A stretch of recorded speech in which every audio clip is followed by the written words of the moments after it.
Listen, laugh, and learn with Sacha and Ish as they share their experiences, thoughts, and tips to build skills that are not so average and a career that's not so ordinary. This is the Not So Breakfast Show.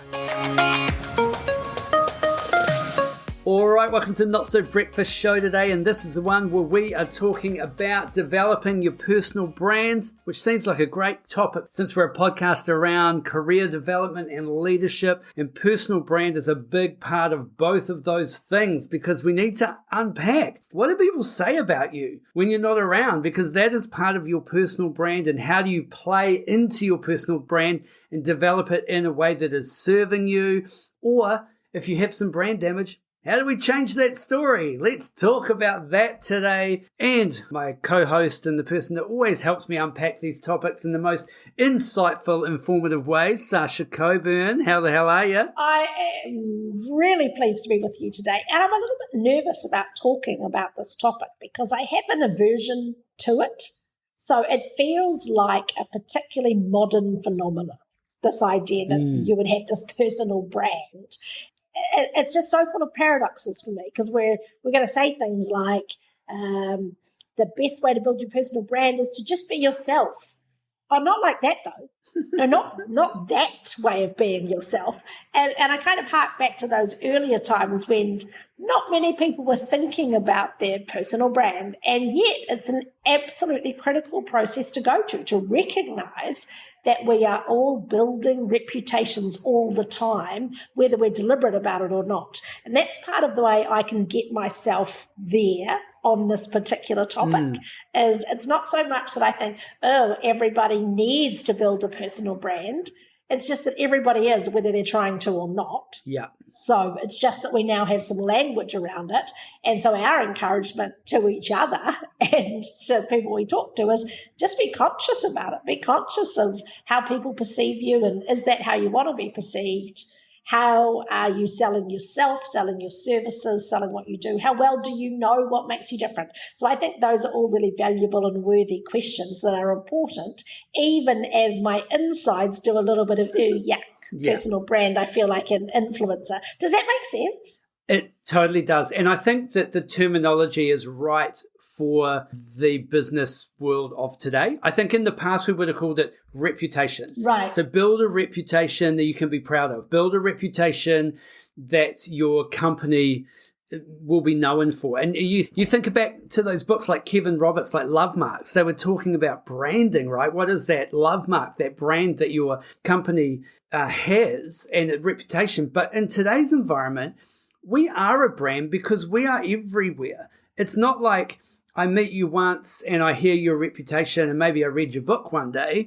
You're online. You're putting thoughts and expressions out into social media, out into the world. I can research you, not just at a business level. I can research you at a personal level. So there is a brand element that needs to be taken into account. And even if you want to think about if you're earlier in your career and you want to be employable, how do you do that in a way that builds a brand that when I research you online, it's congruent with who you want to be, and all of the activities that now surround you are speaking the same language, right? They're speaking the same thing. So one of the reasons that this kind of came to mind is I was having a coaching conversation with someone the other day. I introduced a model that I've been working on for a while. And the model kind of starts with this sort of inner circle. And the inner circle is the story that gets told about you by the people that you work with very closely, right? They're the people that know you the best. And that should be, I guess, your purest version of the story, because that's the one you're going to hear the most often. It's the one you can influence the most. But then there's kind of like this ripple out. And the ripple out is the circle of people that you might not work with all the time. They may not see you all the time, but they do have an opinion or they've heard things about you. And so if you're doing an awesome job, the second layer is a similar version to the story of the first circle, right? That second circle is the same. It might be diluted slightly, but it's effectively the same narrative, the same tones, the same intent. Now, if we go out again, and now we're kind of at that outer layer with people that you may not interact with ever, or once or twice or occasionally, chances are if you're doing an awesome job, the story is, again, a diluted version of it, but the narrative is the same and the conversation's the same. Where the danger lies is when you are convincing yourself that the inner story is completely true, but one layer out, it's completely different. So it might be that your team love you. Like they just think, oh, you're so good to work with. You're so caring. You've got time for us. You do all that kind of stuff. But the one layer out is they're a little bit difficult to manage. They're a bit inconsistent. They're not delivering on the result. So all of a sudden, some of the evidence that you might be surrounding yourself with, but the narrative is changing. And then when it gets out to the third layer, it's brand damaging. Oh, yeah, I've heard they're not very great at. Yeah. Do you remember that time when I'd been working at Les Mills for a little while? I think we've told the story before. So I'd been at Les Mills for like 2 years, and I knew that I was reaching a ceiling because I hadn't had any formal qualifications. And I realized that I just didn't know enough about stuff outside of the fitness industry in terms of business. I wanted to go and prove myself in a formal training environment. And so I decided that what I'd do is I would go down to Otago, and if I was going to do a degree, I might as well go and do law. I'd had some interest in the legal system and law in the past. And so one of the managers that I worked with, unbeknownst to me, had just offered the opinion to anyone who wanted to listen that I would never finish law school because I was a quitter. I mean, and it was such news to me that there was a perception that I was a quitter, because that didn't accord with what I knew was happening. And what was happening for me was I was being invited to work in all the different departments of the gym so that I would learn all about the business. But what other people took from that, they took that I was starting and finishing. That I was just quitting stuff. And so that became this narrative that people had about me. And of course, when I did want to quit law school, I couldn't. Wasn't an option for me because I didn't want to quit. But, even if I did, there was no way that I was going to. I had to prove that I wasn't a quitter because one person at one time was sharing that. That's so interesting. So even by not quitting, even though you had no intention to, you managed to slightly change that story, right? So some of our actions can cause ripple effects that can completely start to change up the way that people are perceiving us. Now, one person having one version of a story within that inner circle, if all the others are kind of saying, well, actually, that's not true. Sacha's done this, this, and this, and this. Then that's the story that comes out. But if that one voice is just shouting it, sometimes you need to give evidence to the contrary that is not actually true. And maybe even have the brave conversation with that person and say, dude, you're a dick. Yeah, where are they now?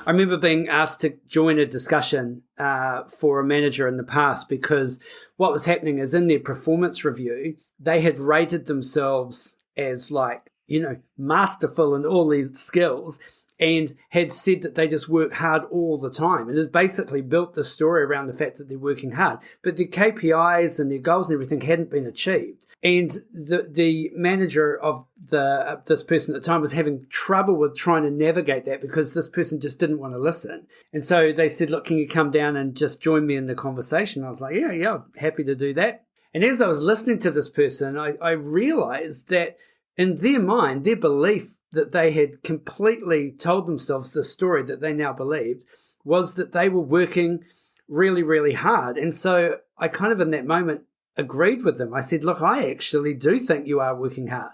Like you can give me lots of evidence of hard work. I've got no doubt that you're working hard. But can we agree that what you are working hard on is either not working or is the wrong thing for you to be focusing on for what you're assessed against? And of course, it was like, well, yeah, I can see that. It's like, okay, well, let's see how we apply that work ethic to the right areas so that we can actually get the result that we're after for you and for the business. Even if we layered one more circle over the top of our 3 circles and it's a tiny dot right in the middle, it's like, what are the stories that you're telling yourself? And are they true? And what is the evidence of that? Yeah, and that's a great place to start, right? One of the reasons that I wrestle with this idea of personal brand is I think that at different stages of your career, there's different ways of looking at it. So if you want to be a speaker, for example, and you and I have both done a lot of this type of work, it's really useful to be known for something. So you look at what type of brand or what type of speaker you are. So you might be an informative speaker, or you might be, our belief is that everybody's got to be informative and everybody's got to be entertaining and tell great stories. But what is it that you would be known for? And a challenge for me and for you in the early days of our speaking careers was to say, well, everyone's a kind of a leadership speaker. That's not enough. Or everyone can do customer service. But what can you actually be known for? And what kind of brand are you? So do you make people feel warm and fuzzy and everyone gets inspired? Or are you somebody who's hard-hitting? Are you someone who kind of just pokes fun of an audience? Like, what's the brand quality that you bring? So if you think about luxury brands or budget brands or airlines are different. So do you want a premium experience? Do you want a mid-range experience? And we think about personal brands in that same kind of way. So for me as a speaker, one of the reasons I have to get good at knowing what my personal brand is so I don't disappoint the audience. So I know, for example, that I am a challenge brand. So what that means is I'm going to come to the audience and say, hey guys, you're good, but you're not good enough. And here's what excellence looks like. And here's what's possible if you just put some better systems in place. And here's a story of when I failed and then I tried harder and now I'm good. And so it's like, if you spend time with me, it's like kind of being massaged by sandpaper. It's a bit exfoliating. You hopefully will feel a bit fresh and raw afterwards, and you might have had a laugh along the way, but I'm going to say some things that are going to upset some people. So if you're a conference organizer or a company, don't book me if you want everyone in the audience to go, it was nice, because it's not going to be nice, but it's going to be fun. And so understanding what your brand is in that example means you're not going to disappoint people, because you can say, this is what you get with me. Don't pick me if what you want is warm fuzzies. But early on in our speaking careers, I just needed the gigs. So if I needed to be a bit warm fuzzy, I could be a bit more warm fuzzy. I just want to talk about customer service. I want to talk about leadership. And the great irony is that some people will say you should have just been a challenge brand right from the start and you would have got further faster. And maybe that's true. But if you are at the start of your career applying for jobs, you've got to be careful to not go, well, yes, I'm somebody who's really good at being in charge. My brand is leading. Like, kid, it's your first job. That might be what you think your personal brand is, but there's a time and a place for stepping into the fullness of that. And it's about recognizing what are the elements of who I am that serve me in this particular situation. And I think that's a hard concept to grasp. Who you might grow into is not who you necessarily are right now. Yeah. And sometimes I think like what we're talking about is the amplification of the style of the skill that you do.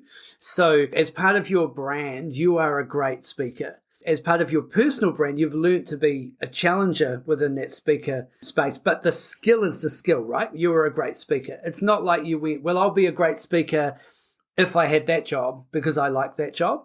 So if you want to be known as a great manager, it's just the skill set of managing people, then in your job, find a way to do that skill set until you get the point where maybe you can do it in the role you want and you can start looking at the way that you manage and that becomes part of your brand. But the skill set of managing people, if I'm looking to promote someone or an opportunity for someone in another role, if it's a managing people role and you haven't been able to manage your team, don't come to me and say, oh, yeah, but I just don't like that role or I didn't really like that team. I'm like, well, what's that got to do with it? Oh, my personal brand is I can't work with people like that. I think perhaps a really helpful analogy might be the idea of singing or music, where you go, what kind of singer are you? Are you a country and western singer? Are you R&B, rhythm and blues? Are you a rock singer? Are you a diva? Are you a classical singer?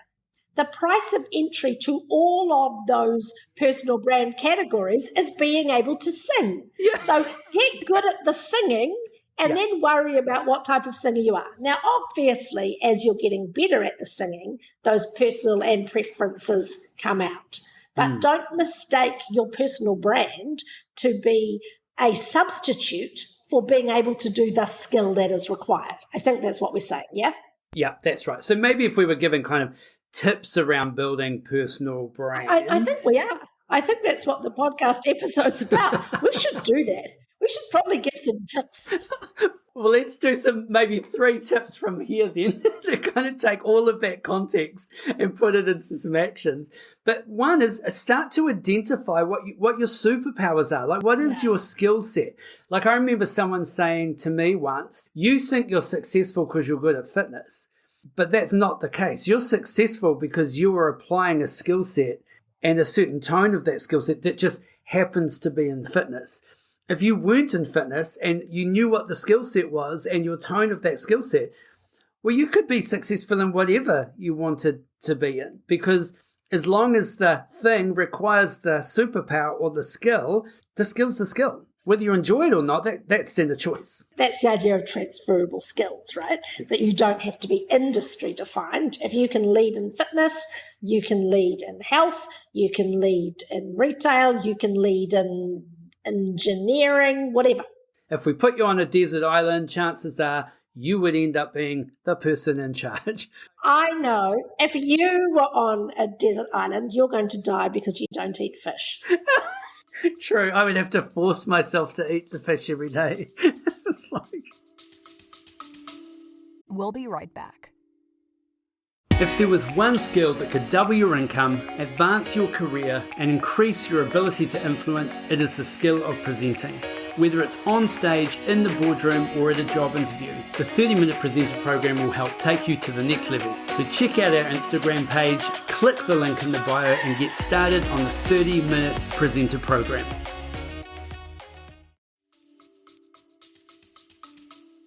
Or you could just start eating yourself. Just take a little bit of your calf off every day. I'd probably taste better than the dirty fish I was eating. Okay, so if that was kind of like recommendation number 1, recognize your skill set, recognize the things that people say about you. Oh, you're really good at that, and think, oh, that's interesting.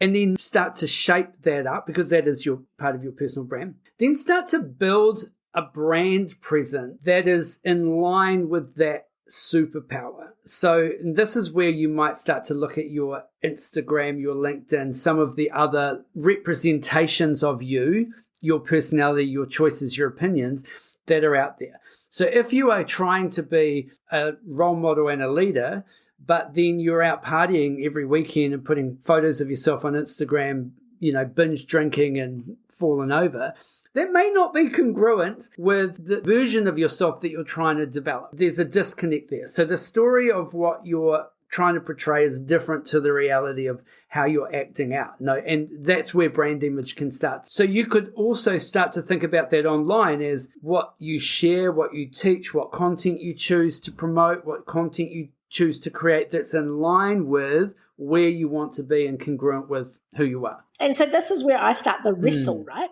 Because I think you are 100% correct.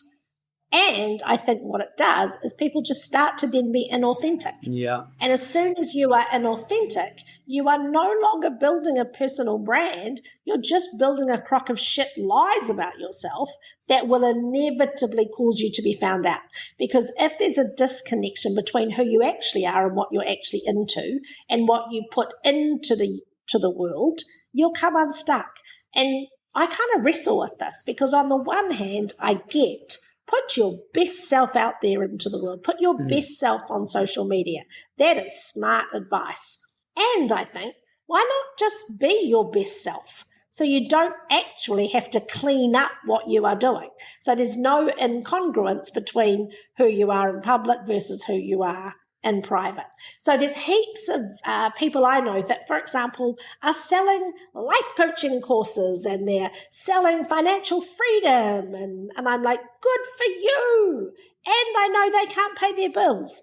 So I'm in two minds about, is the right thing to do to put your idealized best self forward, or is the best idea to get your shit together first. And I think maybe it's a combination of the two. Yeah. Because we don't have to wait till everything's perfect before we put ourselves out there. No. But I think we do have to be on a consistent path. That's where you start making a choice, right? Am I going to live this brand? I want to be this person. And what would that type of person do? So we've talked about this before. If you're going to be a runner, then start acting like a runner and start doing the things that runners do. And if you want to be a leader, then start acting like a leader and start doing the things that leaders do. Because otherwise it's like if you've got like a bench top or some furniture that's just got a veneer on it, so it looks like Remu wood or oak or whatever it is, but it's actually just chipboard underneath. It doesn't take long for those chips to come along, those marks to suddenly start exposing that maybe I shouldn't have spent $5,000 on that piece of furniture, as opposed to if it was solid oak or solid Remu, when the chips come, well, you can actually sand them out because it's authentic all the way through. So the challenge in that is looking for not just a veneer brand, because you will get found out, but an authentic, I'm going to live this way, I'm changing the story, and this is the type of person I am now. This is where I want to be. I mean, it's interesting, I think, as we go through life too, because I've been, I have that challenge brand thing. I have to say what I think, and I just put stuff out there. And I'm starting to be invited into roles now in positions of leadership where the price of those roles is actually being less outspoken or being more careful about the things that I am outspoken about. Yeah. And, I often talk about if I was ever going to write a memoir of my life, it would be called Outspoken or something like that. From a very young age, there's a behavior in me that just speaks out.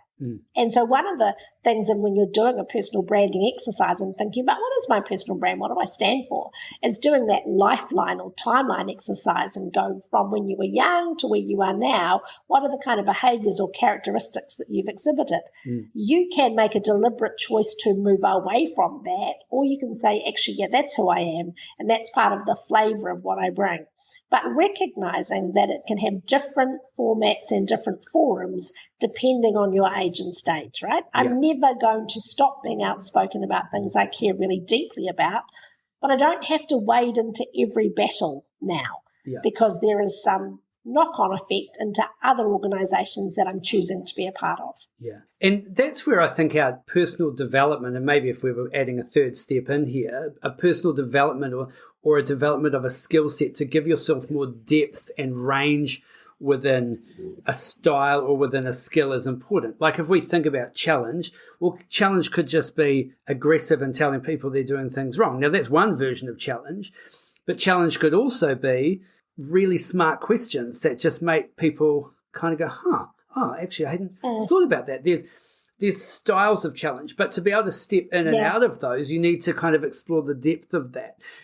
If the skill set you were wanting to develop was public speaking as a skill, then there's different nuances and ways to actually do that, one-on-one, one-on-few, one-on-many, different topics, different ways to explore, facilitator, presenter, coach, all sorts of stuff that you can do as opposed to just doing the one thing. So I think as we start to really establish ourselves and grow in our careers, to your point, it may not be that we even have one version of that skill. We have multiple versions of that skill that are useful for us. And you can check in on your personal brand in terms of motivations as well. So I could be wrong, but I feel like my particular challenge brand comes with a dose of I see so much potential in you. I see so much potential in the universe and the audiences that I'm speaking to. It's like it's a calling into greatness, right? It's saying, come on, we can do this. You are an amazing individual.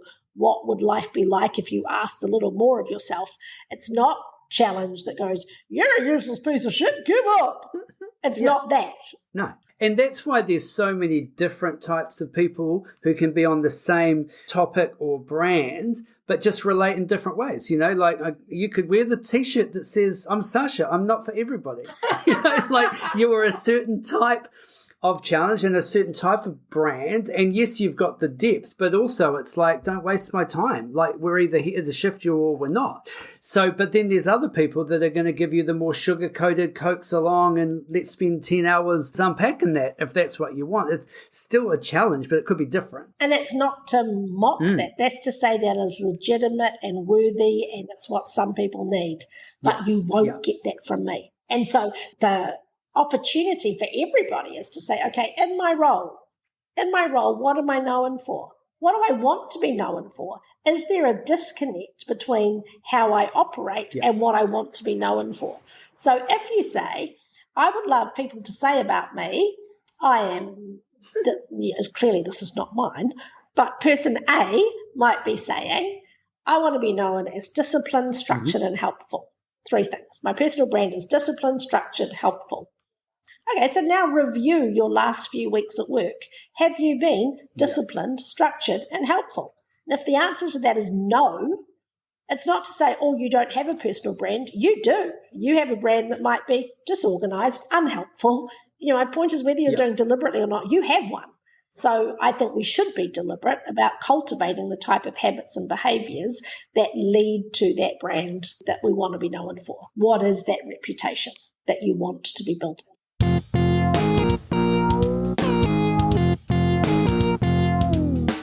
Through the conversation, we've really been talking about this personal brand, and in the old days it might have been reputation or what you were known for, and now we're kind of talking about brand because you're out there in multiple channels, and there you do have a chance to kind of shape how you want to be portrayed, but then we also want to do it in a way that's not veneer, that's not surface level. We want to be congruent and get some depth. So although we may put our best selves out, make the choice or make the decision to think about, well, what does this look like for me if I want to be that type of person? What does behavior look like? What does my self-development look like? What does my my whole environment look like to be authentically in that space and operate in that space? And then think about defining what those superpowers are, those skill sets. What do you want to be known for? Think about the brand presence that you build around yourself. Position yourself for where you want to be, and think about your self-development and develop that strength to deeper and deeper levels as you grow and explore it. Because once you do all that, you'll be amazed at the authentic and impactful brands that you end up with. That isn't just about the one story you tell yourself or even what the people around you say, but the ripple effect of, oh yeah, I've heard about Sacha. I've heard that she's amazing. And I am going to book her for that gig. Well, I liked it when you said that. That felt nice. Hey, so did you watch The Traitors, Sash? I have been so sucked into The Traitors. After you told me about it, I binge watched the UK series. Then I binged watched the New Zealand series. It was awesome. Traitors for life. Oh, I don't know why. I just found it so interesting, but I think it's because it's such a clash of different games and it's so unique, like just the way you can be eliminated a couple of different ways, and you do see human nature come out quite amazingly. It's quite compelling. I think it's such a test of how people trust each other and the lies we believe because we want them to be true. And that's what it challenged my thinking, is like, what do I believe about people that might not be true, but I need it to be true, so I keep believing it. And that's a really good test in every kind of workplace and relationship. It's right. What evidence are you ignoring? Because that's hard to deal with. So you got a friend that lets you down all the time and you just keep making excuses for them because you don't want to see it. So what Traitors shows us is when people are blind to things because they just don't want to consider the possibility. So it was great TV.